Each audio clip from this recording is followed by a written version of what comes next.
উদাহরণটা চাঁদপুর লঞ্চ ঘাটের। এভাবে লঞ্চ ছাড়ার সময় জোরাজুরি করে এসব বিক্রেতা ক্রেতাদের ঠকিয়ে দেয়, বলে একটা দিবে, দেয় আরেকটা। তাড়াহুড়োর মধ্যে কি এভাবে দেখে শুনে কেনাবেচা হয়? আর এই সুযোগটাই নেয় এই বিক্রেতারা। দেখুন কিভাবে খুব দ্রুত প্যাকিং করে দিল।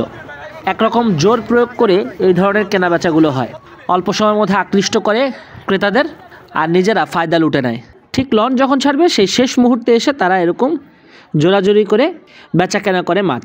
কাস্টমারকে এমন একটা অফার শোনায়, সেই অফারে কাস্টমার বিচার বুদ্ধি না খাটিয়েই মাছগুলো কিনে নেয়।